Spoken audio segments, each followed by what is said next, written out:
Assalamualaikum warahmatullahi wabarakatuh. Alhamdulillahi rabbil alamin alladzi hadana li hadza wa ma kunna linahtadiya laula an hadana Allah. Laqad jaa rusulu rabbina bil haqq wa nudu an tilkumul jannatu uristumuha bima kuntum ta'malun. Wa asyhadu an la ilaha illallah wahdahu la syarikalah wa asyhadu anna Muhammadan abduhu wa rasuluh. Salawatu rabbi wa salamu alaihi wa ala alihi wa sahbihi wa man tabi'ahum bi ihsanin ila yaumiddin. Alhamdulillah, kita bersyukur kepada Allah Subhanahu wa taala yang telah memberikan kemudahan bagi kita untuk melaksanakan sekian banyak tugas dan kewajiban serta ibadah, terutama ibadah yang kita laksanakan sepanjang bulan Ramadan. Dan kita tidak lupa memohon kepada Allah, semoga Allah Subhanahu wa taala menerima amal yang telah kita lakukan. Satu nilai yang luar biasa ketika Allah Subhanahu wa taala menerima amal kita di bulan Ramadan. Makanya Bapak Ibu dianjurkan untuk saling mengucapkan taqabbalallahu minna wa minkum. Semoga Allah Subhanahu wa taala menerima amal kita semua. Kemudian hadirin dimuliakan Allah, tidak lupa kita layak bersyukur kepada Allah dengan sebuah nikmat yang luar biasa, terutama bagi masyarakat Lamongan. Allah Subhanahu wa taala telah menganugerahkan kepada kita satu masjid yang viralnya luar biasa di dunia maya dan di dunia nyata. Lebih terkenal dibandingkan Masjid Namirah, lebih dikenal dibandingkan dengan alun-alunnya. Walhamdulillah, banyak orang yang datang ke sini bahkan untuk hanya sebatas wisata. Sudah jadi salah satu destinasi wisata, tujuan wisata bagi masyarakat Lamongan maupun di luar Lamongan. Namun kita perlu ingat bahasanya masjid itu dibangun bukan untuk keindahannya, bukan untuk dikagumi kemegahannya, namun masjid dibangun untuk mengagungkan pemilik masjid, Allah Subhanahu wa taala. Sebagaimana Allah berfirman dalam Al-Qur'an, fi buyutin adzinallahu an turfa wa yuzkara fiha ismuhu yusabbihu lahu bil ghudwi wal asal. Di rumah-rumah Allah, disitulah Allah syariatkan kepada kita semua an turfa wa yuzkara fiha ismuhu, untuk diagungkan, diangkat nama Allah Subhanahu wa taala. Dan di sanalah nama Allah Subhanahu wa taala disucikan setiap pagi dan sore. Karena itu hadirin dimuliakan Allah, sehebat apapun sebuah bangunan, meskipun itu dalam rangka dijadikan sebagai tempat ibadah termasuk masjid, ketika Anda melihatnya dan Anda kagum, jangan lupa kepada Allah Subhanahu wa taala. Karena itu kita sayangkan jika ada sebagian jamaah yang datang masuk masjid hanya untuk selfie. Saya sudah sampai Namirah, di-share kemana-mana, Namirah, oh Namirah. Nah, kemudian tersebar viral kemana-mana. Lebih diagungkan masjidnya dibandingkan pemilik masjidnya. Sebaliknya, sebagai muslim seharusnya sikapnya bukan seperti itu. Kita mengingat nama Allah Subhanahu wa taala, mengagungkan Allah, karena masjid ini dibangun bukan untuk dikagumi bangunannya, tapi dalam rangka untuk diagungkan Allah Subhanahu wa taala. Makanya jamaah yang dimuliakan Allah, keindahan sebuah bangunan ini pernah menjadi salah satu di antara tradisi masyarakat jahiliyah di masa silam. Sehingga ada salah satu di antara mereka yang ingin mencoba untuk menandingi Ka'bah. Mereka adalah orang-orang yang berada di daerah Yaman. Ketika itu dipimpin oleh Abroha. Jadi Abroha pada saat melihat kenapa masyarakat Arab mereka berkumpul di Ka'bah, padahal suasana Ka'bah biasa-biasa saja, tapi kenapa Ka'bah bisa menjadi magnet bagi masyarakat? Akhirnya Abroha iri. Gimana caranya dia bisa membuat bangunan yang menarik perhatian masyarakat Jazirah Arab sehingga mereka tidak datang ke Mekah tapi datang ke Yaman. Kemudian Abroha membuat bangunan yang sangat megah. Bangunannya berlapis emas, namanya Qulais. Bangunan ini namanya Qulais. Kenapa disebut Qulais? Karena bangunan ini sangat tinggi, sehingga siapapun yang sampai di bangunan itu, dia akan dongak melihat saking tingginya bangunan itu sampai pecinya jatuh. Dan peci itu dalam bahasa Arab namanya apa? Qolan suah. Makanya kemudian bangunan ini dikenal dengan Qulais. Karena siapapun yang datang ke sana pasti kolan suahnya jatuh. Dan tradisi ini menjadi tradisi jahiliyah. Karena itulah zaman yang dimakan Allah Subhanahu wa taala. Sekali lagi, pada saat kita melihat keindahan dan kemegahan sebuah bangunan, sebut dan agungkan nama Allah Subhanahu wa taala. Terutama ketika kita masuk masjid. Anda datang ke sini dalam rangka mengagungkan Allah, bukan untuk selfie. Datang ke sini dalam rangka untuk mengagungkan nama Allah, bukan untuk mengagungkan masjidnya. Baik, kemudian jamaah yang dimuliakan Allah Subhanahu wa taala, sesuai dengan pengumuman yang disampaikan, insyaallah dalam waktu kurang lebih 1 jam kita akan mengupas tentang bentuk dosa besar yang disebut oleh Nabi sallallahu alaihi wasallam dalam hadis riwayat Bukhari Muslim sebagai salah satu al-mubiqat. Apa itu mubiqat? Mubiqat artinya dosa yang membinasakan, yaitu dosa riba. Jamaah yang dimuliakan Allah Subhanahu wa taala, saya awali dari sebuah kisah yang pernah terjadi di zaman Imam Malik bin Anas rahimahullah. Beliau gurunya Imam Syafi'i. Suatu ketika ada orang yang pulang malam. Kemudian di tengah perjalanan orang ini melihat ada sekelompok pemuda yang mabuk. Mabuk karena minum khamr. Dalam kondisi mabuk, orang ini berusaha untuk yata'aqarul qamar, berusaha untuk menggapai bulan. Kalau Anda berada di permukaan bumi melihat ke atas ke bulan, coba angkat tangannya, bulan itu bisa ditutupi dengan 1 jempol. Kayaknya bulan itu kecil, dekat sekali. Tapi kenapa kok nggak sampai-sampai ketika mau diambil? Spontan orang yang lewat ini langsung berpikir, subhanallah, seperti inikah bahayanya khamr? Manusia yang awalnya akalnya sehat walafiat, dia bisa berpikir normal, tiba-tiba jadi gila gara-gara minum khamr. Sehingga dia mencoba untuk mengambil bulan. Akhirnya orang yang lewat tadi langsung bersumpah. Apa sumpahnya? Dia mengucapkan, demi Allah, jika ada benda yang masuk ke perut manusia lebih jelek dibandingkan khamr, maka istri saya tertalak. Jadi untuk menguatkan sumpahnya, sampai dia berencana untuk apa? Menceraikan istrinya. Begitu selesai ngomong kayak gini, orang ini bingung. Ini jadi cerai atau tidak? Karena dia nggak tahu hukum. Akhirnya dia mencari referensi, siapakah ulama yang bisa memberikan jawaban untuk kasus yang dia alami. Maka datanglah beliau kepada Imam Malik. Sesampainya di Imam Malik langsung mengatakan, irji hatta andura ila mas'alatik. Silahkan kamu pulang dulu, saya mau pelajari kasus yang telah kamu alami. Ini sekelas Imam Malik, Pak ya. Ketika beliau mendapatkan sebuah pertanyaan, enggak tahu jawabannya, enggak ngarang. Tapi bagaimana? Saya pelajari terlebih dahulu. Gurunya Imam Syafi'i. Pulanglah orang ini. Besok harinya dia datang lagi menghadap Imam Malik. Begitu sampai di depan pintu rumahnya Imam Malik, Imam Malik langsung mengatakan, imra'atuka talikun. Istrimu jadi tertalak. Artinya apa? Sumpahmu sah. Ada sesuatu yang lebih parah yang masuk ke mulut manusia, yang masuk ke perut manusia dibandingkan khamr, yaitu riba. Kemudian beliau mengatakan, atasaffahu fi kitabillah fama wajadtu syai'an adarra 'alan nas minar riba. Saya membuka kitabullah dan saya tidak jumpai ada satu makanan yang lebih berbahaya bagi manusia dibandingkan riba. Lalu beliau membaca firman Allah Subhanahu wa taala, ya ayyuhalladzina amanu taqullaha wa dharu ma baqiya minar riba in kuntum mu'minin fa illam taf'alu fa'dhanu biharbi minallahi wa rasulih. Wahai orang yang beriman, kalau kamu bertakwalah kepada Allah dan tinggalkanlah riba jika kamu beriman. Jika kamu tidak mau meninggalkan ma baqiya minar riba, sisa-sisa riba, fa'dhanu biharbi minallah, umumkan untuk berperang dengan Allah Subhanahu wa taala.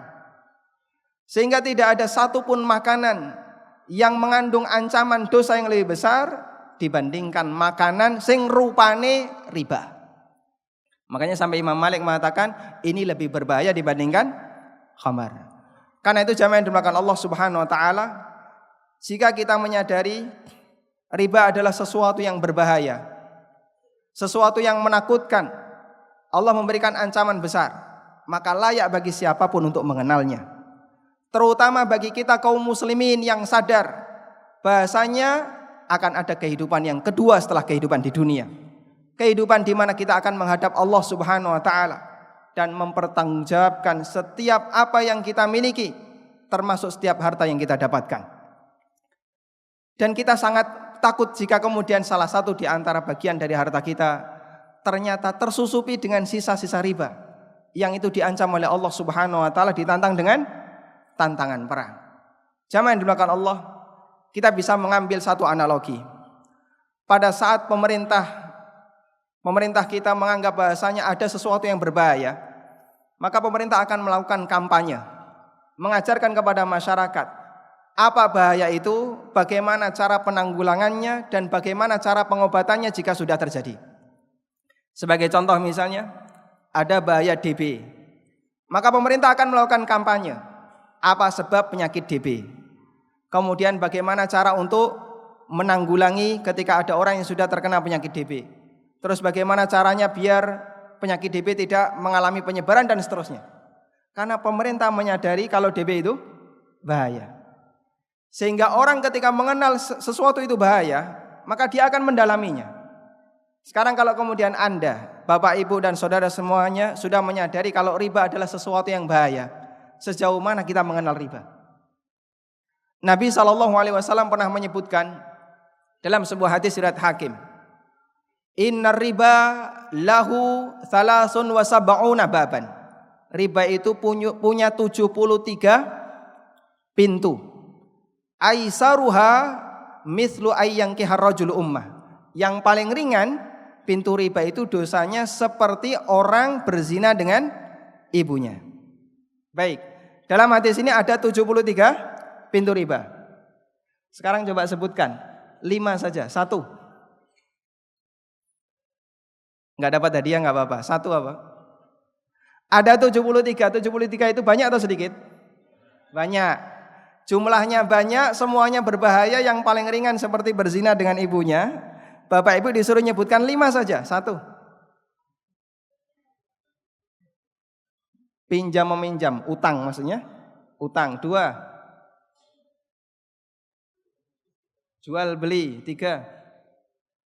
Utang rentuk, dodolan rentuk, wis meneng wae ning omah gitu. Apa Pak pintu-pintu riba Pak? 1 Mas. Asuransi. Yang berikutnya kredit, tukar tambah emas. Apa lagi? Ya, kita suruh nyebutkan 5 kesulitan ya. Itu pun rombongan. Padahal jumlahnya banyak. Berbahaya, jumlahnya banyak, sementara kita disuruh menyebutkannya nggak bisa. Barangkali ada salah satu di antara kita yang sudah terjerumus ke dalamnya, namun kita nggak sadar. Karena kita nggak kenal. Makanya ada sebuah pepatah mengatakan, araftu syarra la li syarr, walakin li tawaqqihi. Faman lam ya'rifi syarra minal khair yaqa' fihi. Saya mengenali keburukan, mengenali kejahatan bukan untuk mengamalkannya. Namun tujuan besarnya apa? Agar saya bisa menghindarinya. Karena sesuatu itu kalau berbahaya, maka kita layak untuk mengkampanyekannya ke masyarakat. Perkenalkan kepada masyarakat biar mereka semuanya bisa berusaha untuk menghindarinya. Namun sayang, jarang kita jumpai ada stiker yang isinya kampanye tentang bahaya riba. Sering kita menjumpai ada stiker awas bahaya laten korupsi, awas bahaya AIDS, awas bahaya HIV, atau bahaya DB dan seterusnya. Coba Anda nggak stiker awas bahaya riba, atau awas bahaya syirik, atau awas bahaya-bahaya perbuatan dosa besar yang lainnya. Jarang kita jumpai. Dan bahkan kampanye semacam ini tidak dilakukan oleh pemerintah kita. Karena itulah jamaah yang dimuliakan Allah Subhanahu wa taala, tugas Anda selaku kaum muslimin yang menyadari tentang bahaya riba layak untuk mengampanyekan ini. Sampaikan kepada masyarakat tentang bahaya riba. Alhamdulillah sekarang sudah banyak sekali berbagai macam gerakan anti riba. Ada berbagai macam komunitas yang mereka semuanya fokus memerangi riba. Ada MTR ya, masyarakat tanpa riba, ada apalagi PTR, pengusaha tanpa riba, ada NTR, notaris tanpa riba, dan ada banyak lagi kelompok-kelompok yang anti riba. Walhamdulillah, ini salah satu di antara upaya untuk memerangi riba. Meskipun ya adanya riba masih semarak di masyarakat. Baik, sekarang kita akan mengenal riba lebih dekat. Bapak Ibu bisa perhatikan slide yang ada di samping kanan kiri. Lihat materi lebih penting dibandingkan lihat pemateri ya. Ada apa dengan riba? Riba secara bahasa dari kata roba yarbu yang artinya tumbuh dan berkembang. Allah Subhanahu wa taala bercerita tentang hukuman yang Allah berikan kepada musuh para nabi. Allah mengatakan fa'asau rasula rabbihim fa'akhadahum akhdatan rabiyah. Musuh para nabi itu bermaksiat, mendurhakai rasul Tuhan mereka. Lalu Allah Subhanahu wa taala memberikan siksa kepada mereka dengan siksaan rabiyah. Apa makna siksaan rabiyah? Rabiyah artinya siksaan yang terus-menerus diberikan. Dari kata roba yang yarbu yang artinya tumbuh dan berkembang. Bagian dari rahmat Allah kepada kaum mukminin, Allah berikan hukuman kepada kaum mukminin itu secara bertahap. Kita semua tidak lepas dari dosa. Dan Allah Subhanahu wa taala mengurangi dosa-dosa kita dengan hukuman secara bertahap. Ada hukuman yang bentuknya musibah. Allah berikan ketika di dunia. Ketika Bapak Ibu bersabar menerima musibah, maka itu bisa menjadi apa? Kafarah untuk dosa-dosa yang pernah kita lakukan. Allah juga berikan hukuman ketika mereka sudah meninggal di alam kubur. Pada waktu mereka meninggal, kemudian dihukum oleh Allah di alam kubur, maka hukuman dan azab di alam kubur bisa mengurangi sebagian dosanya. Jika masih ada dosa, bisa jadi Allah berikan hukuman ketika di padang mahsyar. Dan jika masih ada dosa, Allah berikan hukuman di neraka. Makanya hukuman di neraka bagi mukmin lebih ringan dibandingkan hukuman di neraka bagi orang kafir. Karena semua hukuman yang mereka terima dari mulai hidup sampai dia menghadap Allah Subhanahu wa taala, semua bisa mengurangi dosanya. Sementara orang kafir, pada waktu orang kafir dia meninggal dunia, dapat azab kubur enggak? Pasti dapat azab kubur. Kemudian setelah mereka dibangkitkan, apakah azab kuburnya ini mengurangi dosanya? Tidak. Dosanya tidak berkurang sama sekali karena Allah Subhanahu wa taala tidak akan pernah mengampuni dosa kekufuran. Karena itulah azab yang diberikan kepada orang kafir disebut oleh Allah Subhanahu wa taala dengan akhdhatun rabiyah. Siksaan yang rabiyah, yaitu siksaan yang terus-menerus diberikan kepada orang kafir itu tanpa ujung. Nikmat yang luar biasa ketika Allah Subhanahu wa taala berikan kita iman, meskipun kita tidak pernah memintanya.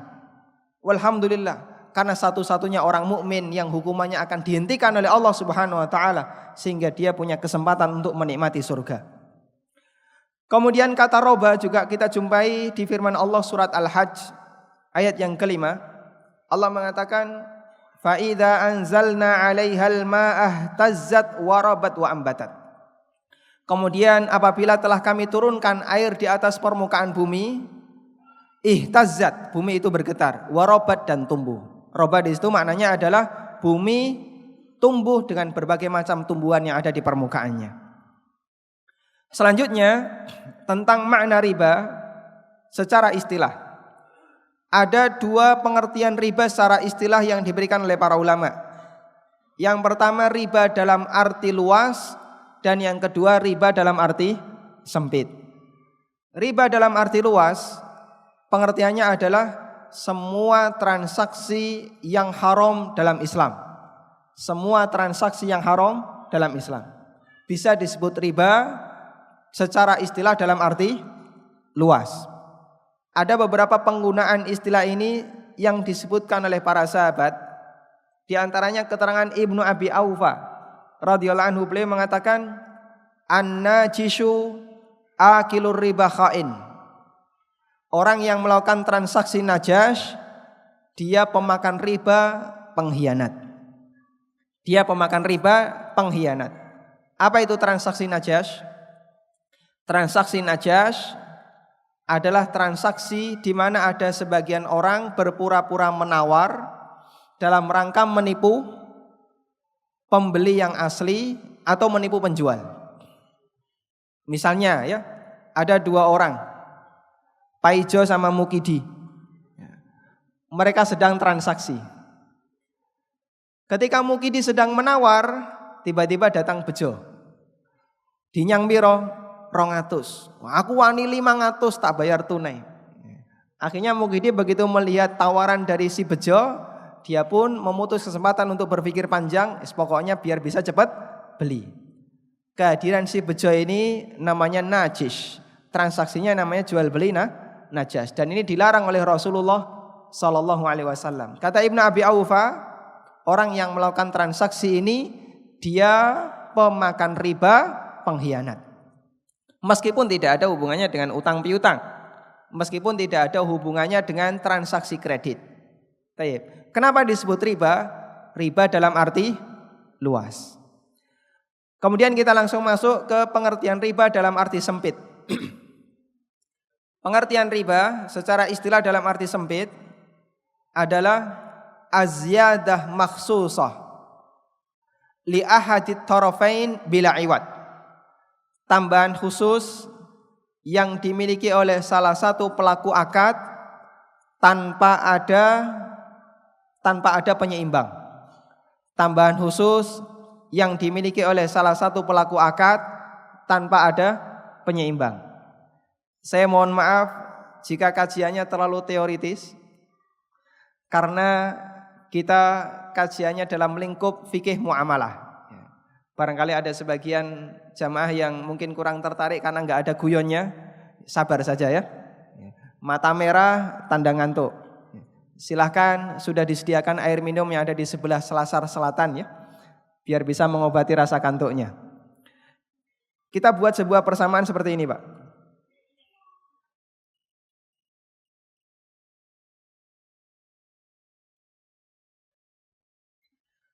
Jadi pengertian riba secara istilah bisa kita buat ilustrasi seperti ini.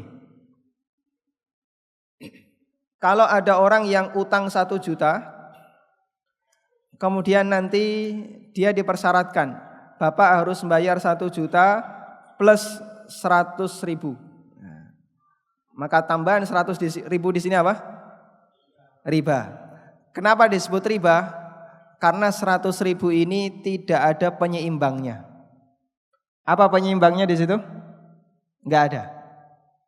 Dia menerima 1 juta, waktu dia mengembalikan 1 juta plus 100 ribu tanpa ada penyeimbang.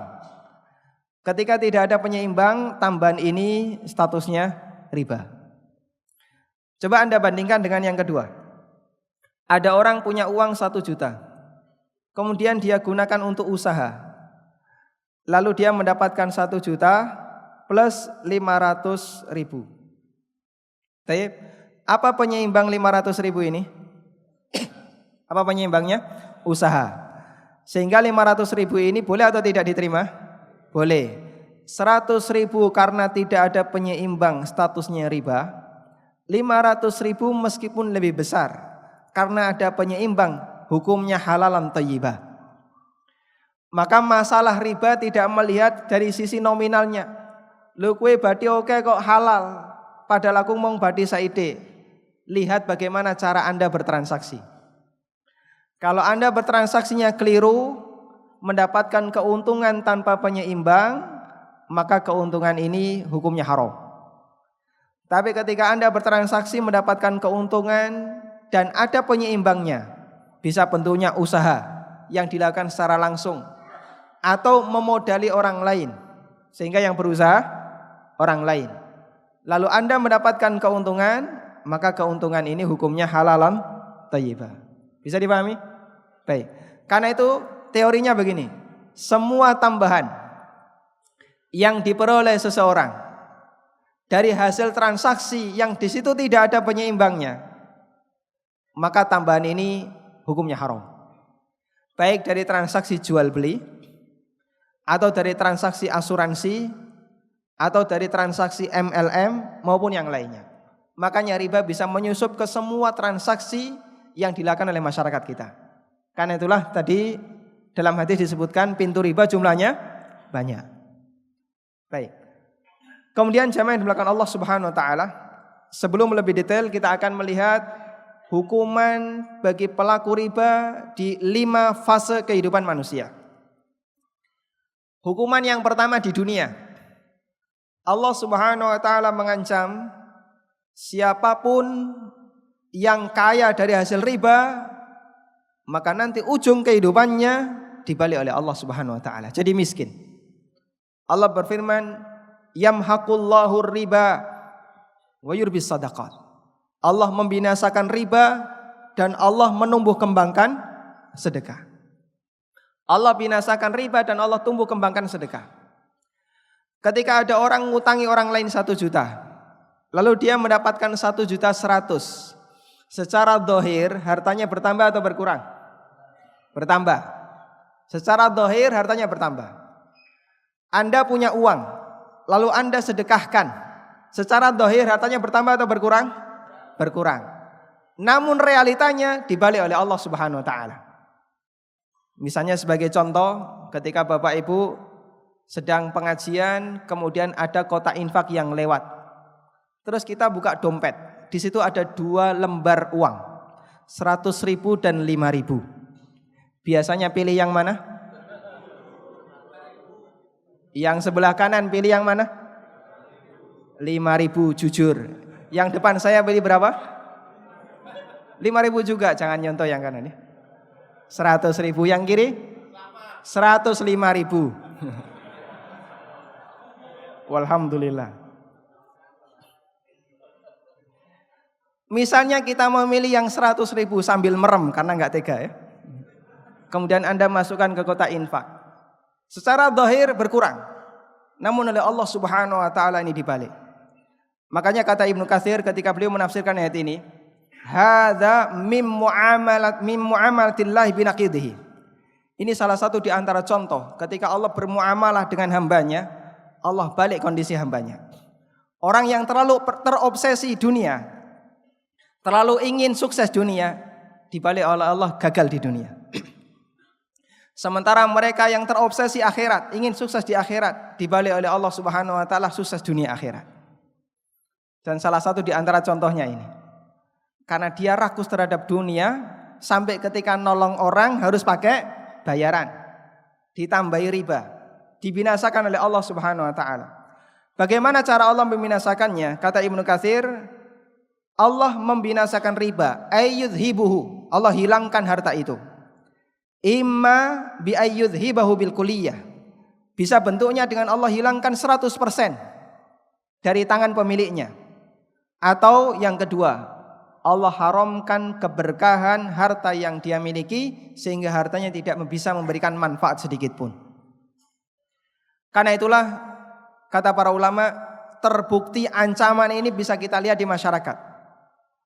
Banyak sekali orang yang kaya dari hasil riba, di ujung akhir kehidupannya jadi miskin. Dan ini seperti yang dinyatakan oleh Nabi SAW dalam hadis riwayat Ibnu Majah, ma ahadun aktsara minar riba illa kana akibatu amrihi ila qillatin. Siapapun yang memperbanyak harta dari cara riba, maka Allah Subhanahu wa taala nanti akan jadikan ujung hayatnya jadi miskin.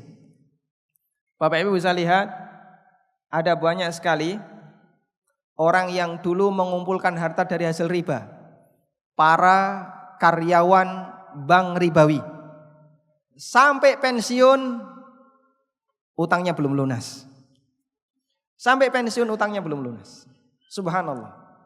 Sebagai bukti nyata bahasanya orang yang kaya dari hasil yang kotor, maka dia tidak akan bisa menikmati kekayaannya di akhir hayatnya.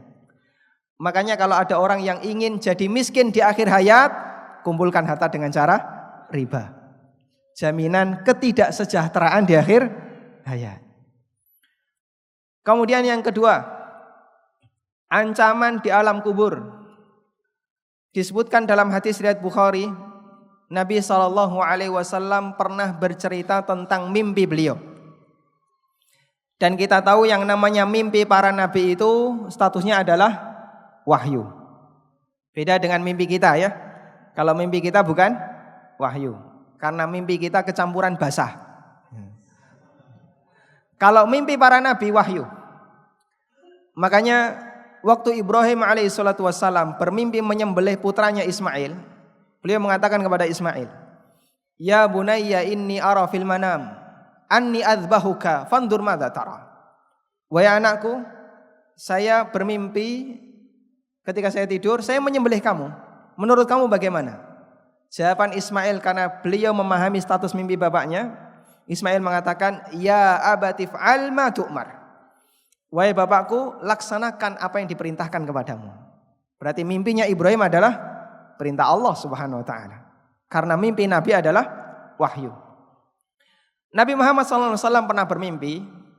Dalam mimpi beliau melihat berbagai macam kejadian aneh. Salah satu di antara potongan kejadian aneh yang beliau saksikan adalah wa ataina ala nahrin min damin.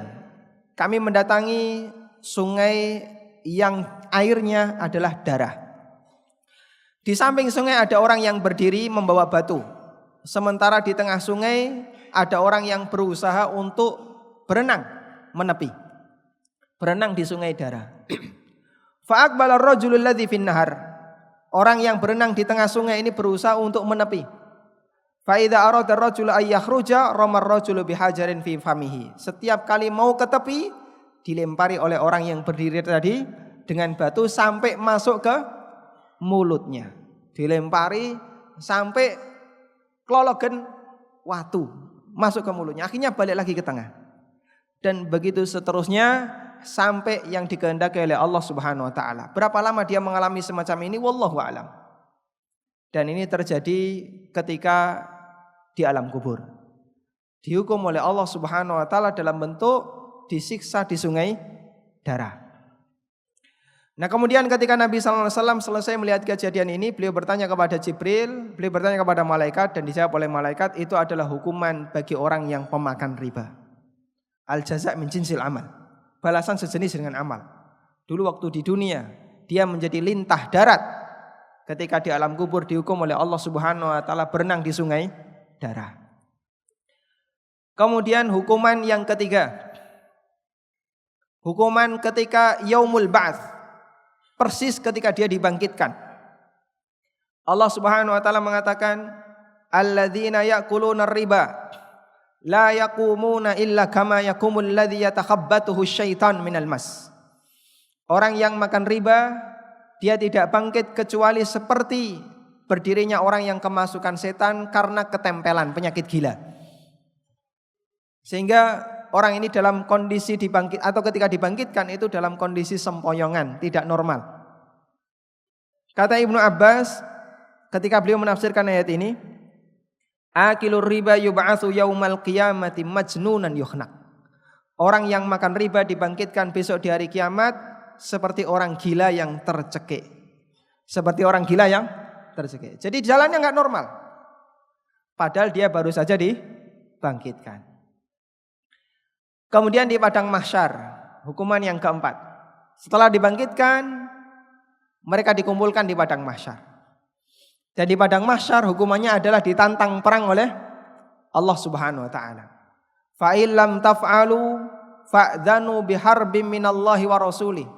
Kalau kamu tidak mau meninggalkan sisa riba, umumkan untuk perang dengan Allah dan Rasulnya. Tayyib. Ada enggak hamba yang punya peluang menang ketika perang dengan Allah? Yang kita pikirkan bukan itu. Pak, jumlah karyawan bank kan banyak sekali, Pak. Nanti kalau mereka kumpul bawa senjata semuanya menang nanti. Kata Ibnu Abbas, yuqalu yaumal qiyamah li akli riba, khudh silahaka lil harbi. Pada hari kiamat, orang yang makan riba akan diperintahkan, ambil senjatamu kita perang. Yang kita pikirkan adalah apa yang paling dibutuhkan oleh manusia ketika di padang mahsyar. Jenengan butuh apa ketika di padang mahsyar? Butuh syafaat. Butuh syafaat. Apa yang paling kita butuhkan selain syafaat? Ampunan. Intinya adalah kita sangat butuh ampunan dari Allah Subhanahu wa taala. Di saat ada orang yang atau semua orang butuh ampunan dari Allah, ada beberapa di antara mereka yang ditantang perang oleh Allah Subhanahu wa taala. Bisa Anda bayangkan berapa persen peluang orang ini dapat ampunan? Makanya ancaman ditantang perang itu sama dengan ancaman mungkin dia tidak akan diampuni oleh Allah Subhanahu wa taala di hari kiamat. Padahal orang ini ketika di padang mahsyar itu sudah menjalani hisab atau belum? Belum. Makanya ada di antara hamba Allah yang dia sudah mendapatkan hukuman sebelum hisab. Dan itu banyak yang terjadi. Ada yang sudah dihukum oleh Allah ketika baru saja dibangkitkan. Ada yang dihukum oleh Allah ketika di padang mahsyar. Mereka dihukum sebelum surga dan neraka yang ada di hadapannya. Sebelum mengalami hisab. Seperti salah satunya orang yang tidak menunaikan zakat. Dalam sebuah hadis yang sahih, Nabi SAW menafsirkan firman Allah Subhanahu wa taala ketika Allah menyetrika al-yauma tuqwa jibahuhum wa junubuhum wa zuhuruhum hadza ma kanastum, pada hari di mana ketika dia disetrika, batuknya disetrika, perutnya disetrika, punggungnya disetrika, kemudian dikatakan kepadanya, ini harta yang dulu kalian simpan, yang kalian banggakan. Dan itu terjadi sebelum hisab. Sebagaimana orang yang punya harta dalam bentuk ternak yang tidak dizakati nanti diinjak-injak oleh ternaknya sebelum hisab. Mereka dihukum oleh Allah Subhanahu wa taala sebelum hisab. Termasuk salah satunya pemakan riba. Dihukum oleh Allah sebelum hisab. Sebelum hisab sudah dihukum, setelah hisab peluang besar dihukum. Makanya yang fase yang kelima, orang yang makan riba mendapatkan ancaman di neraka. Wa daru ma baqiya minar riba in kuntum mu'minin. Di ayat yang lain Allah berfirman, wa man 'ada fa ulaika ashabun nar hum fiha khalidun. Siapa yang kembali lagi melakukan riba, maka dia akan mendapatkan neraka dan mereka kekal di dalamnya. Kemudian jamaah yang dimuliakan Allah Subhanahu wa taala, ternyata riba tidak hanya diharamkan untuk umat Muhammad sallallahu alaihi wasallam semata. Riba juga diharamkan untuk umat sebelum kita, termasuk diharamkan untuk Bani Israel. Makanya salah satu di antara pelanggaran yang Allah ceritakan yang dilakukan oleh orang Yahudi, Allah ceritakan dalam Al-Quran, orang Yahudi itu makan riba. Allah mengatakan wa akhdhihimur riba wa qad nuhu anhu. Orang Yahudi itu mereka makan riba padahal mereka sudah dilarang untuk memakannya. Sehingga riba tidak hanya berlaku untuk umat Muhammad SAW, larangan ini juga berlaku untuk umat sebelum kita. Kata Al-Mawardi ketika beliau menafsirkan ayat ini, innar riba lam yahilla fi syariatin qat. Riba itu tidak pernah dihalalkan dalam semua syariat. Yakni fil kutubis sabiqah. Maksudnya adalah dalam kitab-kitab sebelumnya. Dalam Taurat riba haram. Dalam Injil riba haram. Apakah Bapak sudah pernah membaca Taurat dan Injil? Belum. Kok tahu dari mana? Allah yang cerita. Allah mengatakan riba itu dilarang untuk Yahudi dan Nasrani. Sehingga dalam kitab-kitab sebelumnya nas haramnya riba sudah ada. Yaitu pelaku riba pertama adalah Yahudi, yaitu masalah pelanggaran mereka. Tapi kalau dalam kitabnya riba itu haram. Laqad harramallahu riba 'alal yahud. Allah telah haramkan riba bagi orang Yahudi. Wa hum ya'lamuna dzalik. Dan mereka sudah mengetahui hal itu. Wa yanhauna 'anhu fima bainahum walakinnahum yubihunahu ma'a ghairihim. Karena itu mereka melarang transaksi riba antar sesama Yahudi. Yahudi, utang Yahudi 0% bunga. Namun kalau Yahudi ngutangi selain Yahudi pakai riba. Jadi itu prinsipnya Yahudi. Haram tidak boleh dilakukan sesama Yahudi. Tapi kalau Yahudi dengan selain Yahudi boleh ada riba. Ini syariatnya apa? Yahudi. Makanya kalau sampai ada orang yang mengatakan syariat itu berlaku berbeda-beda sesuai dengan tempat dan zaman. Ini fikihnya Yahudi. Kamu kalau di sini khamr haram di Indonesia karena iklimnya tropis. Tapi kalau khamr diminum di Australia atau di Rusia atau di daerah-daerah dingin maka jadi halal. Ini fikihnya siapa? Yahudi. Meskipun fikih ini diadopsi oleh Islam liberal. Makanya salah satu di antara kaidah mereka adalah taghayyurul ahkam bi taghayyuril azminati wal makan. Hukum bisa berubah karena waktu dan tempat. Khamr haram di Indonesia, tapi kalau di Jepang sake halal. Kenapa? Karena di sana musim dingin dan itu sedang diembuskan kepada masyarakat. Mereka ingin menciptakan syariat yang skupnya lebih kecil, bukan untuk universal seluruh dunia. Makanya ada gerakan namanya Islam Nusantara, yang itu hanya berlaku untuk skup Nusantara. Padahal Islam itu rahmatan lil alamin. Nah itu fikihnya Yahudi itu. Niru gaya orang Yahudi. Di sebagian tempat berlaku aturan syariat, di tempat yang lain aturan tidak berlaku. Syariat di Nusantara berbeda dengan syariat yang ada di Mekah. Syariat di Mekah nanti berbeda dengan daerah yang lain. Maka pakaian syar'i di Papua adalah koteka. Karena menyesuaikan dengan kondisi daerahnya masing-masing. Subhanallah kalau itu terjadi, walhamdulillah banyak kaum muslimin yang menolaknya. Makanya hadirin bahkan Allah, gerakan Islam Nusantara itu hakikatnya adalah mau mempersempit ajaran Islam. Allah sudah menyatakan wa ma arsalnaka illa rahmatan lil alamin. Tidaklah aku mengutusmu Muhammad kecuali bagi rahmat untuk seluruh alam. Menjadi rahmat bagi seluruh alam. Maka tidak ada istilah rahmatan li Nusantara, tapi rahmatan lil alamin. Karena itu jamaah yang dimuliakan Allah Subhanahu wa taala, riba tetap haram baik dilakukan di Indonesia, di negeri muslim maupun di negeri kafir. Tidak ada istilah prinsip riba haram di negeri muslim, halal di negeri kafir. Karena syariat Allah itu satu untuk seluruh penduduk bumi dan tidak dibeda-bedakan antara satu tempat dengan tempat yang lain. Kemudian jamaah yang dimuliakan Allah, ada satu kejadian menarik yang ini terjadi sebelum Rasulullah SAW diutus jadi nabi. Kejadian ini ada ketika Ka'bah runtuh karena kebanjiran. Jadi ketika Nabi SAW di usia 25 tahun, ada yang mengatakan di versi yang lain 30 tahun, Nabi SAW diangkat jadi nabi usia berapa? 40 tahun. Kurang lebih 10 atau 15 tahun sebelum beliau diutus jadi nabi, Ka'bah pernah mengalami kebanjiran sampai runtuh. Waktu itu belum ada kiswah seperti yang kita kenal, sehingga tidak dipindah ke sini ya. Tidak ada hubungannya. Jamaah yang dimuliakan Allah, Ka'bah runtuh sampai Hajar Aswad lepas dari tempatnya.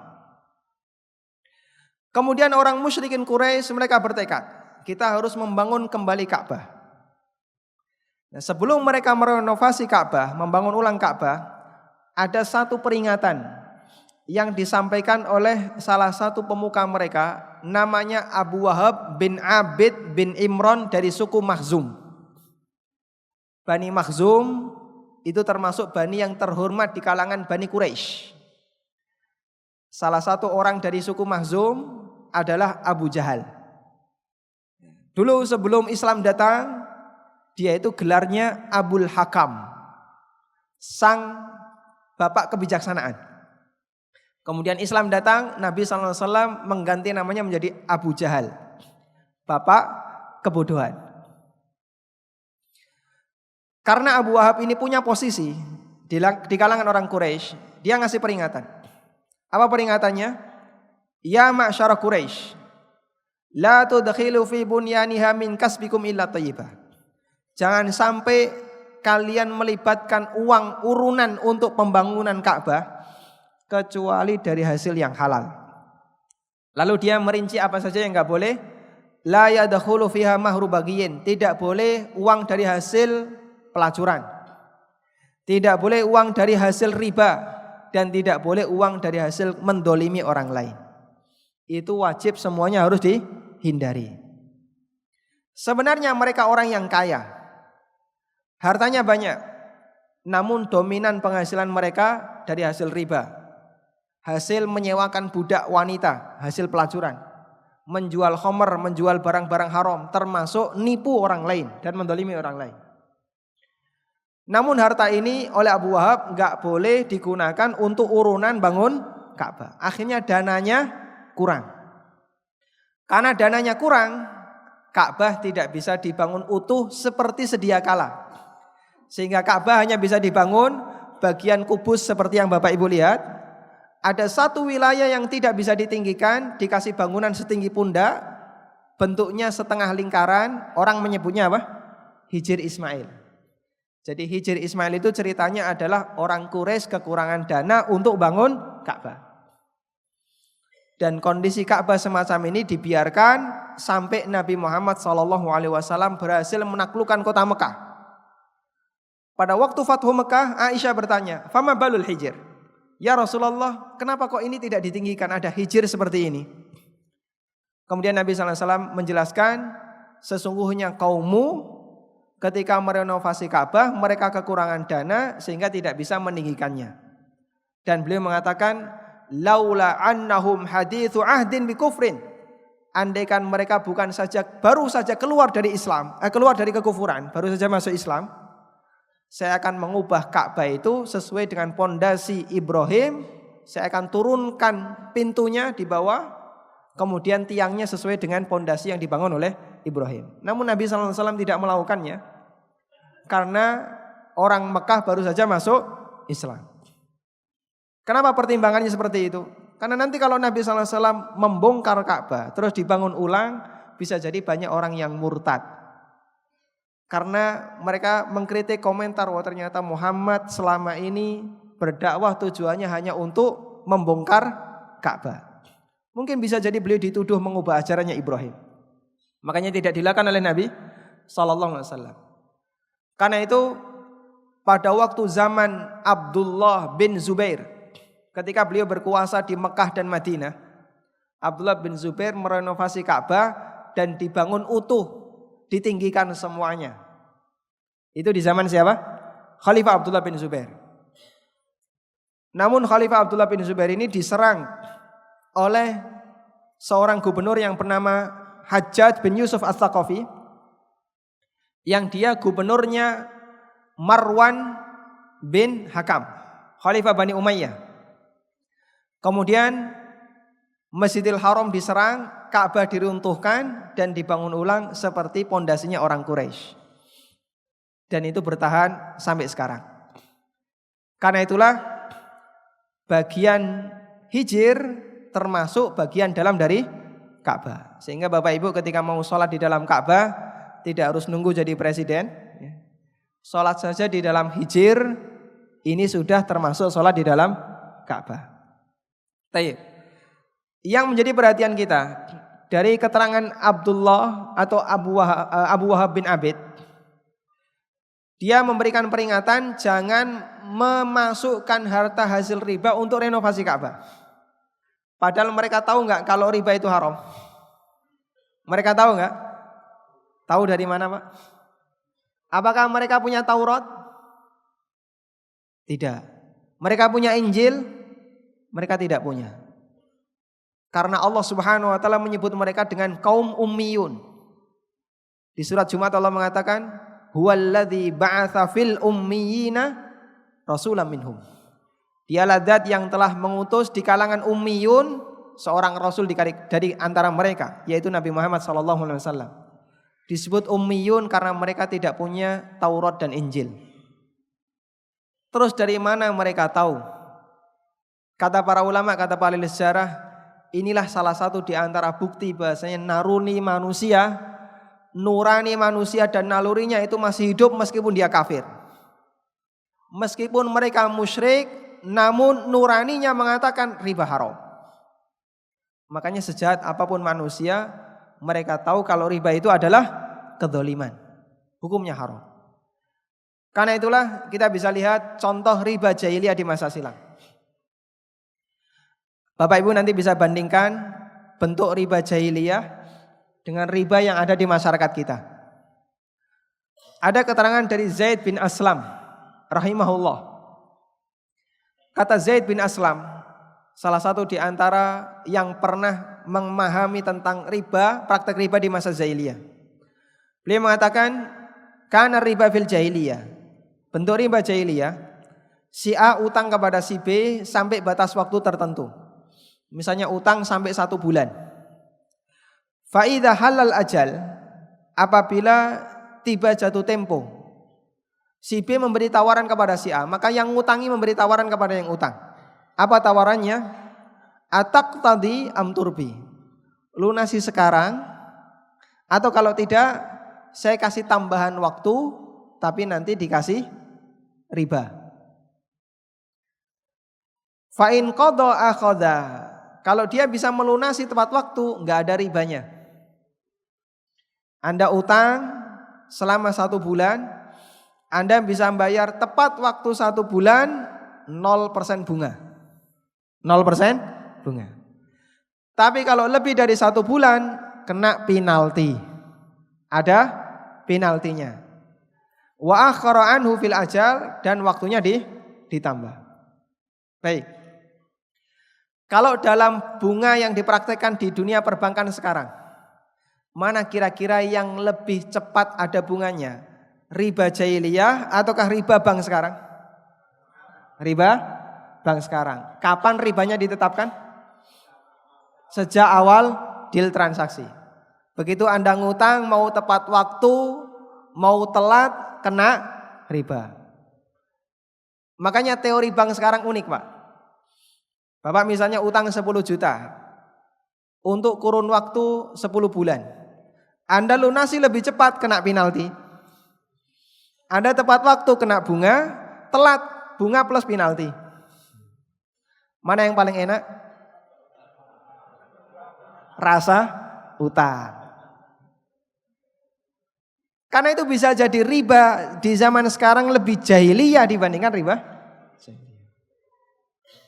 Meskipun praktek ini ditiru oleh salah satu produk bank. Bank itu punya produk kartu kredit. Terutama KTA ya, kartu kredit tanpa agunan. Kredit tanpa agunan itu, kalau dia bisa membayar tepat waktu, ada bunganya enggak? 0% bunga. 0% bunga. Tapi kalau dia tidak bisa membayar tepat waktu, kena bunga. Itu niru persis riba jahiliyah.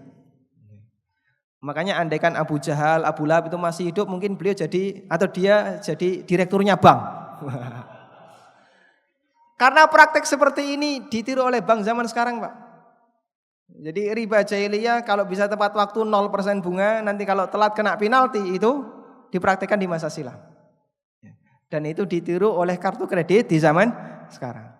Makanya ada sebagian orang yang dia beralasan, kartu kredit itu kan 0% bunga, kenapa kok dilarang?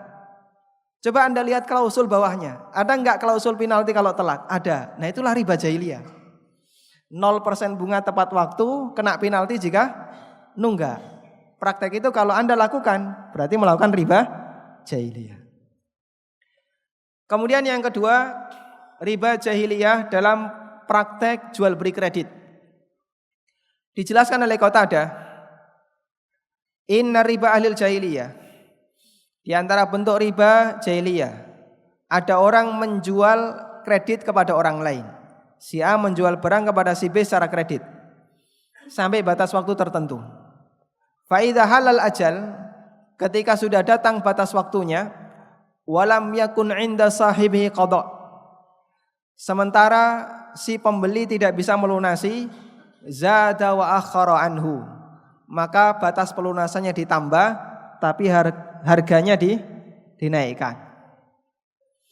Ini ada orang yang beli perahu harganya 1 M untuk cicilan selama 1 tahun. Kalau dia tidak bisa lunas selama 1 tahun, maka nanti 1,2 M tambah 200 juta. Enggak bisa lunas selama 2 tahun, nanti tambah jadi 1,5 selama 3 tahun, dan begitu seterusnya. Adanya kenaikan harga ketika masa pelunasannya ditambah, ini salah satu di antara bentuk praktek riba jahiliyah. Dan kita bisa lihat praktek semacam ini dilakukan oleh sebagian leasing yang dia masih menggunakan transaksi riba di tempat kita. Jadi mereka sudah membuat daftar cicilan ya. Cicilan 12 kali, 24 kali, 36 kali. Semakin banyak semakin besar atau semakin kecil? Semakin besar akumulasinya, totalnya. Ada motor 125XX, itu cicilannya 125 kali.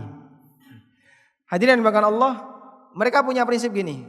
Kalau dia tidak bisa nyicil 12 kali langsung lompat ke sebelahnya. Padahal harganya lebih mahal. Gak bisa di kolom yang kedua masuk ke kolom yang ketiga. Dan itu semakin mahal. Semakin banyak waktu, rentang waktu yang diberikan semakin tambah harga. Ini salah satu di antara praktek riba jahiliyah dalam transaksi kredit. Dan itu riba jahiliyah yang diharamkan oleh Allah Subhanahu wa taala dalam berbagai ayat yang tadi kita baca. Baik. Kemudian jamaah yang dimuliakan Allah, setelah kita memahami teori riba, mengenal pengertiannya dan beberapa bentuk riba yang terjadi di zaman jahiliyah, kita akan melihat lebih dekat bentuk transaksi riba yang terjadi di masyarakat kita. Sebelumnya ada satu kaidah yang perlu Bapak Ibu hafalkan. Tidak hafal teks Arabnya enggak apa-apa, yang penting bahasa Indonesianya hafal. Kaidah ini pernah disampaikan oleh seorang sahabat yang bernama Fudalah bin Ubaid. Kata Fudalah bin Ubaid, kullu qardin jarra naf'an fahuwa riba. Semua transaksi utang piutang yang menghasilkan manfaat hukumnya riba. Semua transaksi utang piutang yang menghasilkan manfaat hukumnya riba. Baik. Kita akan terapkan salah satu contoh kaidah ini untuk melihat lebih dekat bentuk-bentuk riba yang terjadi di masyarakat kita. Yang pertama, bentuk riba yang pertama, memanfaatkan barang gadai, memanfaatkan barang agunan. Hadirin yang dimuliakan Allah, sekecil apapun manfaat yang kita dapatkan ketika kita ngutangi orang lain, menurut kaidah tadi hukumnya haram karena itu riba. Termasuk diantaranya adalah memanfaatkan barang gadai. Satu contoh, ada seorang petani, dia punya 2 petak sawah. Tapi dia nggak punya modal untuk tanam. Akhirnya dia utang ke tetangganya yang kaya. Aku utang 10 yuto. Ini saya gadaikan sawahku yang di sebelah atau petak sebelah kanan. Selama saya belum bisa melunasi 10 juta, silakan garapan sawahku, engko nek hasil ya panganan, silakan. Transaksi ini hukumnya apa? Riba. Karena mengambil manfaat dari barang yang digadaikan termasuk salah satu bentuk riba. Ada keterangan dari Anas bin Malik, idza aqrada ahadukum qardan fa ahda lahu aw hamalahu 'ala dabbah fala yarkabha wala yakbal. Kalau kamu ngutangi orang lain, terus orang yang kamu utangi dia ngasih hadiah atau ngasih boncengan gratis, tumpangan gratis. Misalnya Bapak Ibu ngutangi tukang ojek atau tukang becak, terus ketemu di jalan, wah aku ndek utang karo wong iki, terus ditawari, monggo Pak jenengan naik tak antar sampai rumah free, gratis. Naik becak gratis karena ngutangi hukumnya riba. Naik becak ribawi.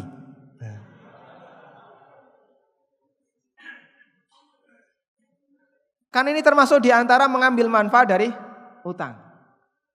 Sampai sejeli ini bagaimana sahabat melihat potensi riba yang terjadi di masyarakat. Ngutangi orang lain dikasih fasilitas cuman boncengkan saja. Anda misalnya jalan ketemu tukang ojek, karena tukang ojek ini Anda utangi, kemudian Anda diboncengkan gratis. Atau sopir angkot, kemudian Anda naik angkot enggak bayar, wis rasa bayar serawopo, aku diutang karo kamu. Ini termasuk riba. Terus gimana Pak? Solusi yang diperbolehkan. Mengambil barang agunan boleh. Karena transaksi agunan diperbolehkan. Apa dalil kalau itu boleh? Apa dalil kalau itu boleh? Rasulullah SAW pernah mempraktekannya.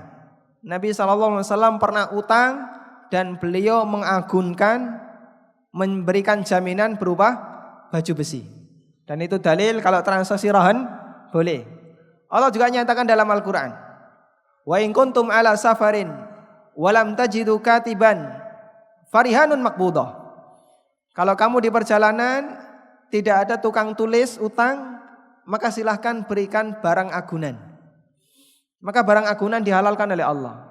Namun barang agunan ini tidak boleh dimanfaatkan.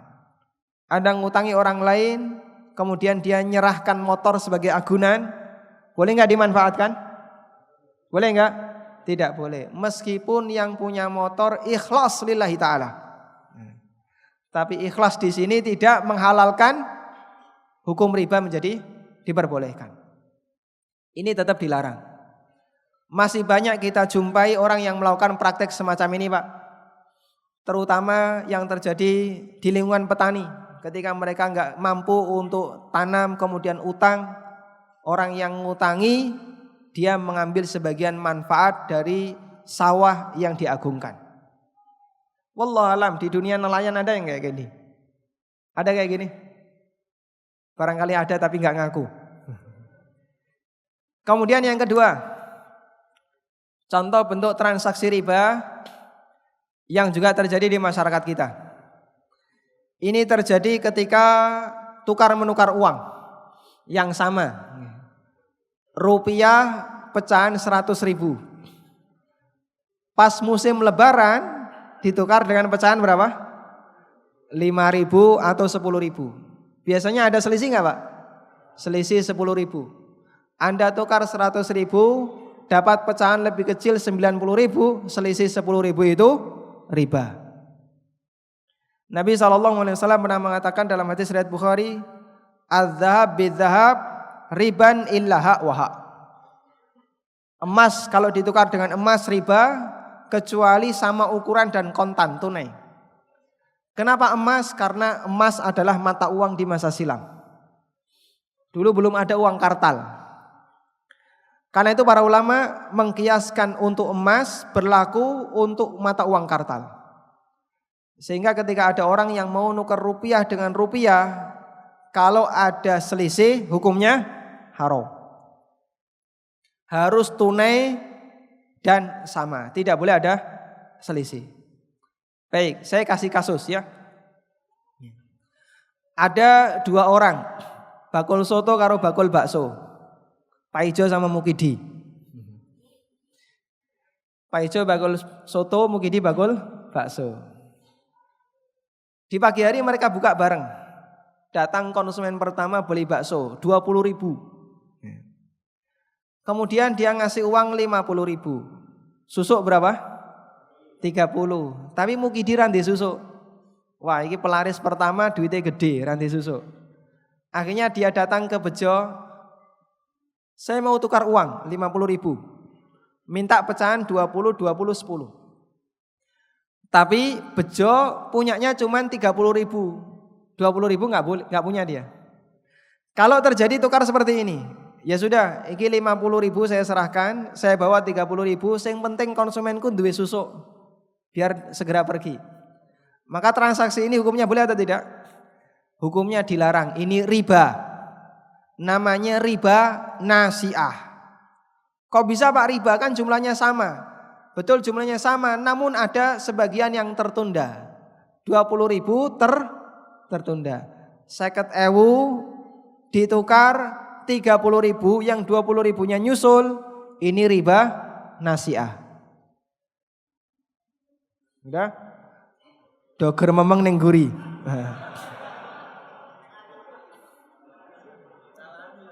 Wes ngalami berarti ya.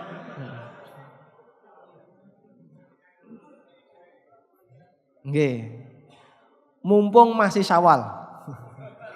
Maksudnya apa masih Syawal? Masih ada puasa Syawal ya. Ya mulai dibenahi, yang seperti ini banyak terjadi di masyarakat kita. Padahal ini dilarang oleh Rasulullah SAW. Dalilnya hadis ini dan masih banyak hadis yang lain yang semakna dengan ini. Nabi SAW mempersyaratkan duit ditukar dengan duit, emas ditukar dengan emas, harus tunai, tidak boleh ada kelebihan. Contoh yang lain, yang ini banyak terjadi di masyarakat. Ada orang punya ali-ali, cincin 5 gram.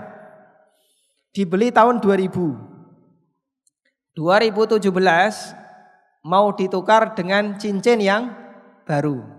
Datang dia ke toko emas. Ini cincin 5 gram, mau saya tukar dengan 5 gram yang baru. Tombok enggak? Tombok enggak? Pasti tombok. Cincin 5 gram yang lama, tombok entah 100.000 atau 200.000, dapat cincin 5 gram yang baru. Tombok 200.000 ini riba. Namanya riba fadl. Riba karena kelebihan transaksi emas dengan emas. Dalilnya hadis ini. Meskipun ini banyak dipraktikkan oleh masyarakat, namun ketika kita tahu kalau ini dilarang, mulai detik ini tinggalkan. Karena ini hukumnya dosa besar. Makanya jamaah yang dimuliakan Allah, kalau kita sadar riba berbahaya dan kita tahu nanti kita akan dihisab oleh Allah, meskipun bisa jadi banyak masyarakat yang mempraktekannya, kalau kita sudah tahu komitmen, saya harus bisa meninggalkannya. Meskipun bisa jadi kanan kiri kita, wah ngaji kok malah jadi repot kabeh. Nek melu kajian sing gampang-gampang sing entuk-entuk apa-apa gitu. Bukan seperti itu. Karena kita ngaji untuk mendekatkan diri kepada aturan, bukan untuk mengambil yang nyaman. Maka bisa jadi ada aturan syariat yang tidak sesuai, tidak sejalan dengan kepentingan pribadi kita. Namun kita siap untuk menyatakan sami'na wa ta'na. Kami dengar dan kami taat.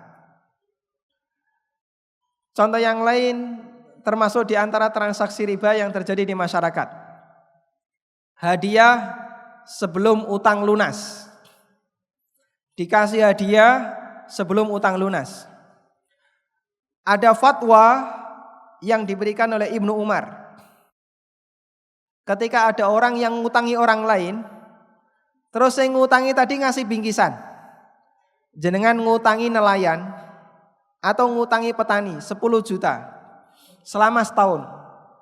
Ketika utang itu belum lunas, kemudian Anda dikasih iwak sak besek, iwak pindang sak keranjang, termasuk hasil pertanian. Misalnya aku bar panen iki tak bageni saidik karena aku duwe utang karo awakmu. Ini dilarang. Terus bagaimana solusinya? Kata Ibnu Umar, ada orang yang bertanya kepada beliau, saya mengutangi seseorang yang sebelumnya tidak kenal. Lalu dia memberi hadiah yang banyak kepadaku, apa yang harus aku lakukan? Kata Ibnu Umar, rudda ilai hadiyata au ihsibha lahu. Tolak hadiahnya, tolak pemberiannya, atau yang kedua, dihitung sebagai cicilan. Dihitung sebagai cicilan. Misalnya Anda ngutangi seorang petani 5 juta. Terus dia ngasih beras 10 kilo. Pak, ini bar panen, aku durung iso ngelunasi utang, durung iso nyicil, tak kei beras 10 kilo. Baik. Ada dua cara. Ditolak, nyuwun ngapunten saya enggak mau nerima, ini riba. Atau yang kedua, ini boleh diterima tapi ditanya harganya. 10 kilo regane piro? Ya 10 kilo 1.000 misalnya. Sudah Anda catat, berarti dia sama dengan nyicil 100.000. 5 juta kurang 100.000 nilai utangnya.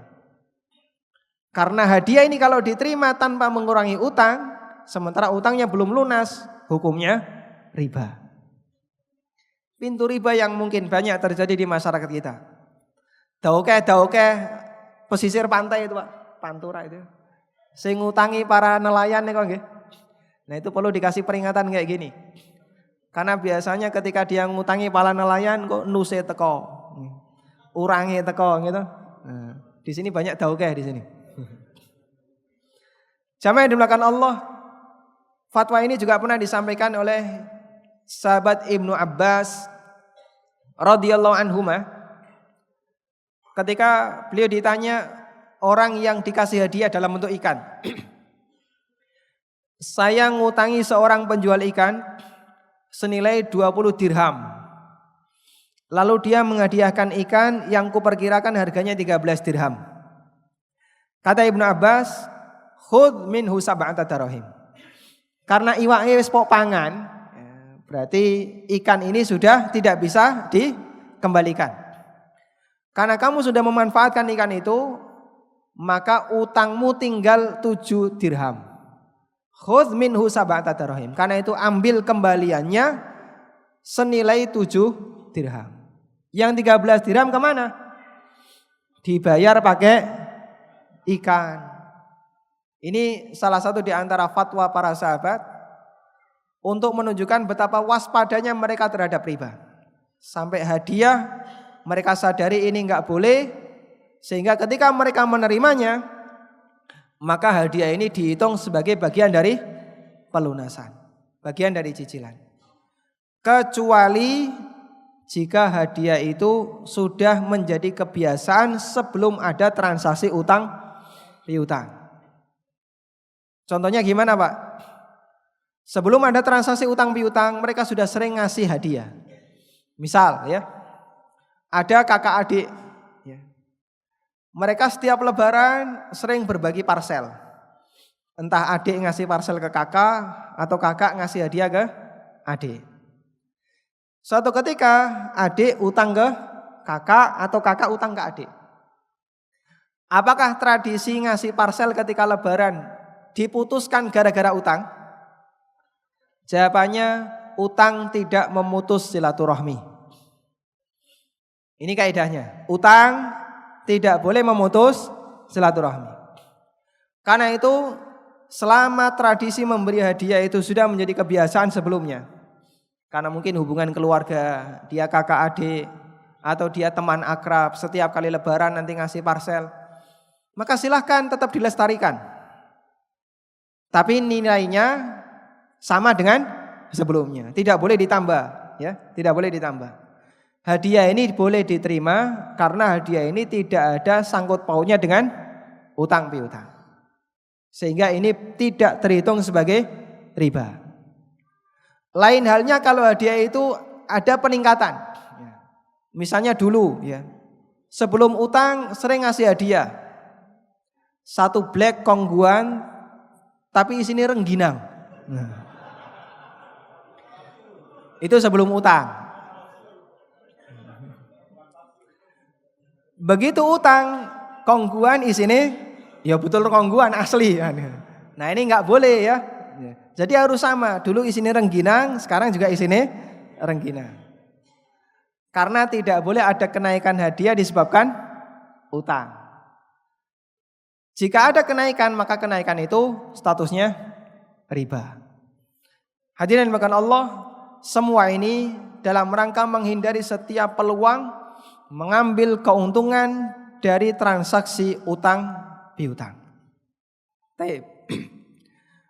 Saya langsung lari ke nomor 5. Yang ini banyak terjadi di lingkungan kita. Utang bersyarat jual beli. Utang bersyarat jual beli. Ada sebuah hadis riwayat Ahmad, Abu Dawud dan yang lainnya dari sahabat Abdullah bin Amr bin As radhiyallahu anhuma. Beliau mengatakan Nabi SAW bersabda, la yahillu salafun wa bai'. Tidak halal utang digabung jual beli. Tidak halal utang digabung jual beli. Baik. Kata Ishaq bin Mansur, saya pernah bertanya kepada Imam Ahmad, apa yang dimaksud larangan menggabungkan utang dengan jual beli? Kata Imam Ahmad, ayyakuna yuqridhu qardan. Dia ngutangi si A senilai uang tertentu. Summa yubayi'uhu bai'an yazdadu alaih. Kemudian dipersyaratkan harus ada jual beli setelahnya. Sebagai contoh, ini banyak terjadi di masyarakat kita. Dauke ya. Ini jadi kasus dauke. Dauke ngutangi banyak nelayan. Kowe butuh piro? 10 yuto, nyo. Butuh piro? 5 yuto, nyo. Banyak nelayan diutangi, nyo. Tapi syaratnya siji, nus dol ning nggonku, kerapu dol ning nggonku. Nanti kamu urangi dol ning nggonku. Apalagi misalnya, kepiting dol ning nggonku. Kalau dia sampai berani menjual ke orang lain, tarik utangnya. Kayak gitu Pak ya? Saksi sejarah ada di sini?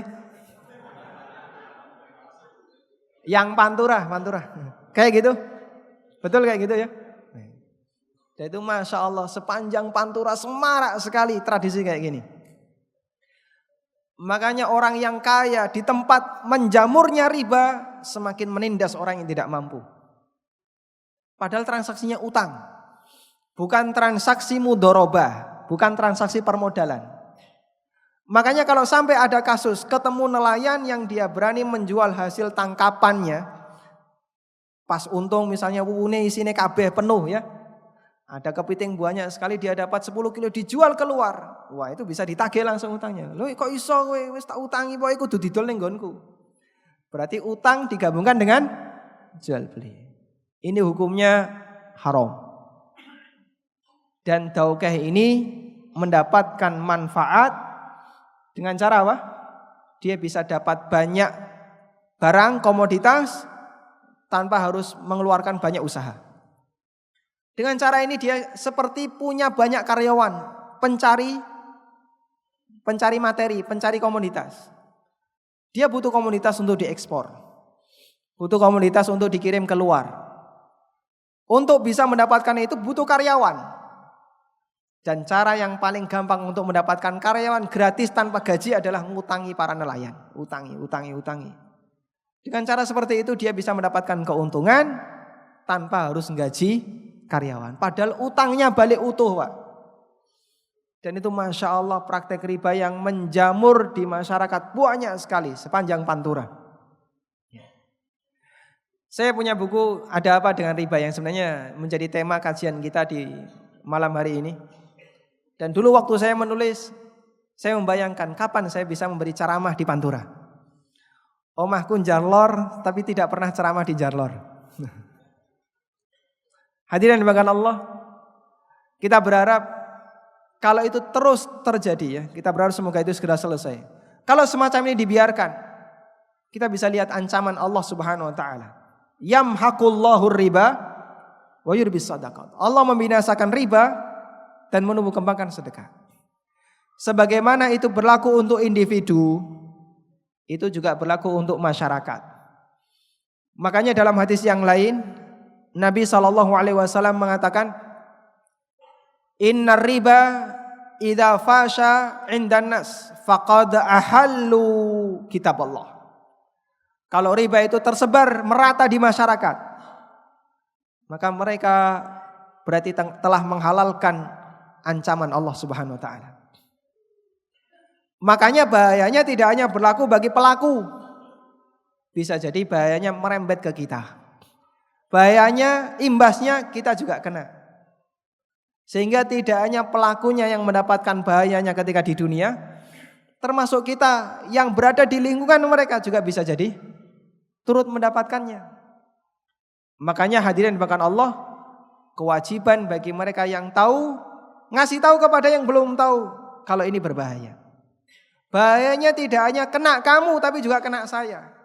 Karena setiap maksiat itu tidak hanya dampak buruknya tidak hanya kena bagi pelakunya, tapi dampak buruknya juga kena bagi lingkungannya. Karena itulah keseimbangan yang dibangun dalam Islam. Orang yang melakukan perbuatan maksiat itu dipahamkan oleh Nabi SAW. Ini tidak hanya membahayakan bagi orang yang melakukannya, tapi juga membahayakan bagi masyarakatnya. Makanya Nabi ingatkan, Man ra'a minkum munkaran falyughayyir. Kalau kamu melihat kemungkaran, diubah. Ajak dia untuk berbuat baik, ajak dia kembali kepada syariat Allah. Jamaah yang dimuliakan Allah, ada sebuah iklan layanan masyarakat yang dipasang oleh pemerintah. Jadi pemerintah itu selalu mengiklankan negara yang masyarakat yang tertib berlalu lintas adalah cermin masyarakat yang berbudaya. Kenapa seperti itu?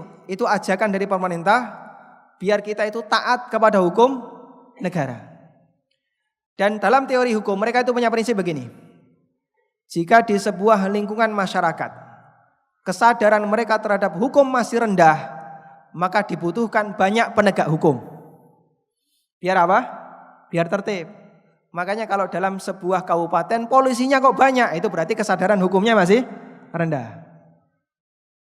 Baik, karena aparat di tempat kita adalah petugas penegak hukum negara. Dalam Islam, petugas penegak hukum syariat semua muslim. Siapapun yang paham syariat, dialah penegak hukum syariat.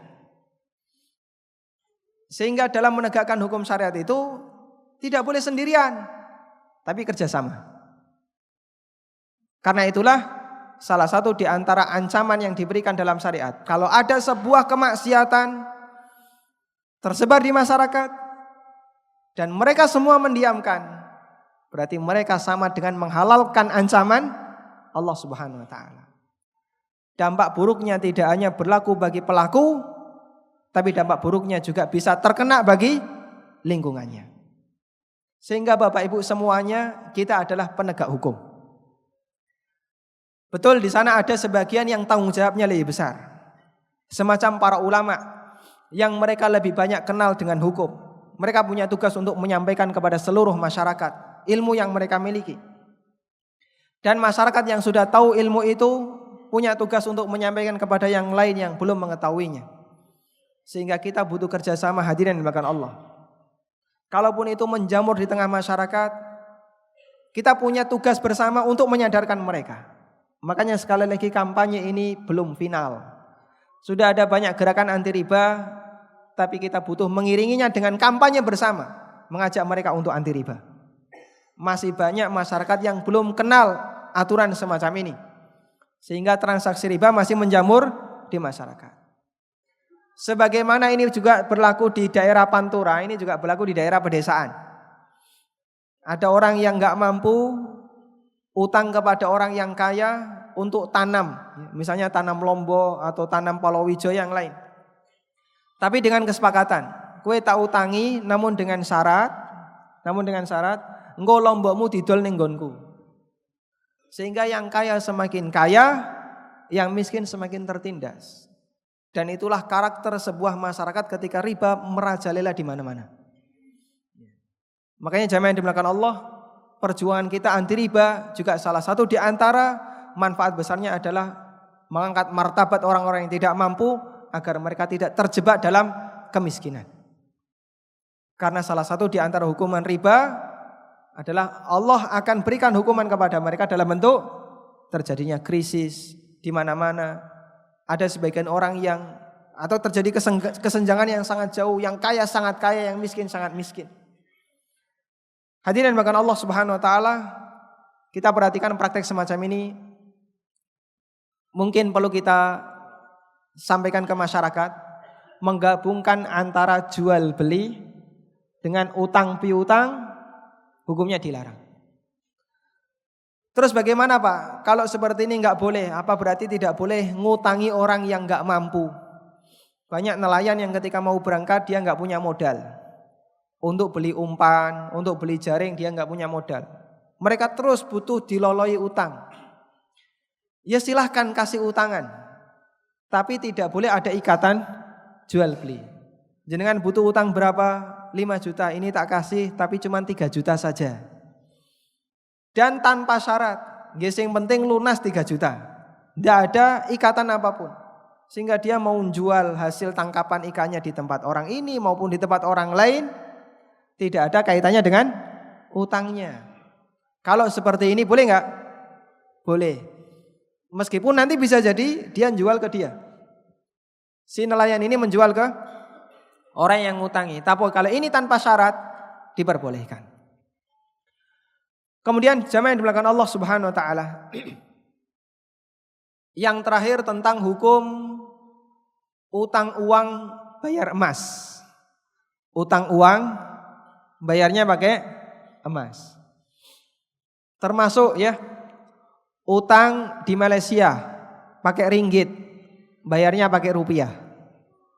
Utang di Saudi pakai real, bayarnya di Indonesia pakai rupiah. Boleh enggak yang semacam ini? Yang pertama, Jika disepakati di depan, utang ringgit tapi nanti bayarnya pakai rupiah, ada beberapa fatwa yang melarang. Karena berarti ini sama dengan transaksi musharafah. Musharafah itu tukar menukar duit dengan duit, namun tidak tunai. Dan transaksi musharafah yang tidak tunai hukumnya dilarang. Anda menerima ringgit di Malaysia sekarang dan nanti bayarnya pakai rupiah tahun depan, berarti ada yang tertunda. Ketika ada yang tertunda, ini tidak diperbolehkan, karena ini termasuk di antara bentuk riba nasiah. Tapi kalau itu tidak ada kesepakatan, ya utang ringgit bayar ringgit, cuman ternyata ya tidak ada kesempatan ketemu di Malaysia, ketemunya di Indonesia, boleh nggak dibayar pakai rupiah? Jawabannya boleh. Nah sekarang yang jadi pertanyaan, dibayar pakai rupiah dengan harga ringgit waktu utang atau waktu ngelunasi? Dibayar pakai ringgit waktu utang atau waktu ngelunasi? Waktu ngutang.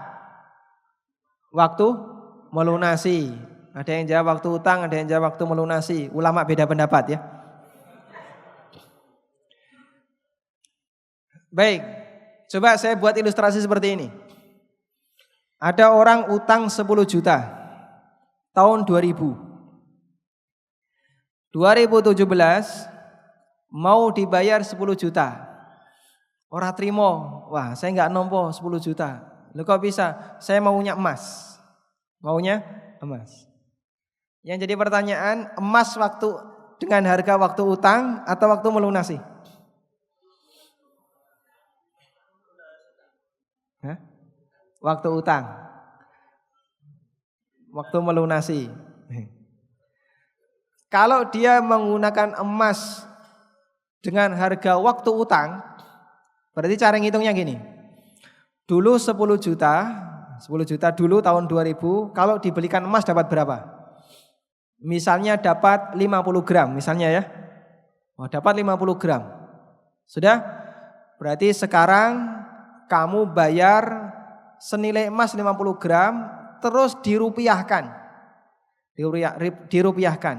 Nah, ketika emas 50 gram dirupiahkan jadinya 12 juta. Maka dia setor uang 12 juta. Boleh nggak kayak gini? Boleh tidak? Boleh. Utang 10 juta, bayar 12 juta. Boleh tidak? Tidak boleh. Tambahan 2 juta ini apa? Riba. Ini nggak boleh. Berarti bukan emas waktu utang. Terus emas waktu kapan? Harga emas waktu ngelunasi. Dia setor 10 juta. Wah aku ratompo nek 10 juta. Aku pengen emas. Ya sudah, kamu tunggu di sini. Kemudian dia membawa uang 10 juta ke toko emas. Pak, saya mau beli emas senilai 10 juta. Entuk piro? Hanya dapat 40 gram. Akhirnya dia ambil 40 gram, terus dia bawa ke orang ini emas 40 gram. Mau menerima? Podo wae kan? Tapi ini yang boleh karena sama 10 juta. Cuman yang satu bentuknya duit, yang satu bentuknya emas. Jadi ini jenengan jaluk emas, kita pakai emas 10 gram, 40 gram senilai 10 juta. Dan inilah yang diperbolehkan karena nilainya sama. Baik. Karena itu jamaah yang dimuliakan Allah, solusi ini pernah disampaikan oleh Nabi sallallahu alaihi wasallam ketika beliau menjawab pertanyaan Ibnu Umar radhiyallahu anhu. Waktu Ibnu Umar transaksi jual beli onta, deal harganya pakai dinar. Misalnya onta itu harganya 10 dinar. Tapi orangnya membayar pakai dirham. Itu sama dengan jual beli pakai dolar, bayarnya pakai rupiah. Jual beli pakai ringgit, bayarnya pakai rupiah. Diizinkan oleh Nabi sallallahu alaihi wasallam, kata beliau, la ba'sa an ta'khudha bi si'ri yaumiha ma lam taftariqa wa bainakuma syai'. Boleh kamu transaksi seperti itu dengan harga sama dengan harga hari pembayaran selama kalian tidak berpisah sementara masih ada urusan jual beli yang belum selesai. Jadi yang menjadi acuan adalah harga waktu pembayaran. 1 dinar ketika pelunasan berapa sekarang, bukan dulu. Itulah yang dibayarkan. Sehingga jamaah yang dimuliakan Allah, solusi seperti ini diberikan oleh Rasulullah SAW untuk menghindari terjadinya riba. Nah, di masyarakat kita kadang ada orang yang utang, kemudian bayarnya ada kelebihan, dikonversi pakai emas. Biar rego emas piro. Nah, kayak gitu tidak diperbolehkan. Kecuali dalam satu kondisi yang ini diperbolehkan oleh para ulama, yaitu ketika terjadi yang disebut dengan hiperinflasi. Apa itu maksudnya? Ketika ada kenaikan harga yang jauh selisihnya. Contoh, ada orang beli tanah tahun 80, dilunasi tahun 2017. Dulu tahun 80 tanah 1 hektar harganya Rp1.000. Sudah dibayar Rp500. Tahun 2017 mau dilunasi. Bayarnya berapa? Berapa? Nek dibayar Rp500 sing duwe tanah nangis. Dolim kalau kayak gini. Enggak bisa. Terus gimana? Dalam kasus inilah ulama boleh atau mereka membolehkan konversi ke emas. Karena kalau seperti ini dibiarkan mendolimi orang yang punya tanah. Makanya ketika terjadi kasus sengketa jual beli tanah tahun 80 durung rampung sampai tahun 2000 belasan. Tahun 70 belum rampung sampai sekarang. Padahal dulu beli sapi hanya Rp2 misalnya. Beli tanah 1 hektar bisa Rp1.000, mau dilunasi sekarang kok pakai harga dulu, rusak nanti masyarakat. Sementara Allah mengajarkan satu prinsip, la tadlimuna wa la tudlamun. Tidak boleh mendolimi dan juga tidak boleh didolimi. Wallahu ta'ala alam, sudah jam 9 dan tadi dipesani oleh panitia tidak ada tanya jawab nggih. Mohon maaf bagi yang sudah menyiapkan pertanyaan bisa disimpan, mungkin nanti di kesempatan yang lain kita bisa berjumpa, silakan disampaikan. Wassallallahu ala nabiyyina Muhammadin wa ala alihi wa sahbihi wasallam wa akhiru da'wana alhamdulillahirabbil alamin. Subhanakallahumma wa bihamdik asyhadu an la ilaha illa anta astaghfiruka wa atubu ilaik. Wassalamualaikum warahmatullahi wabarakatuh.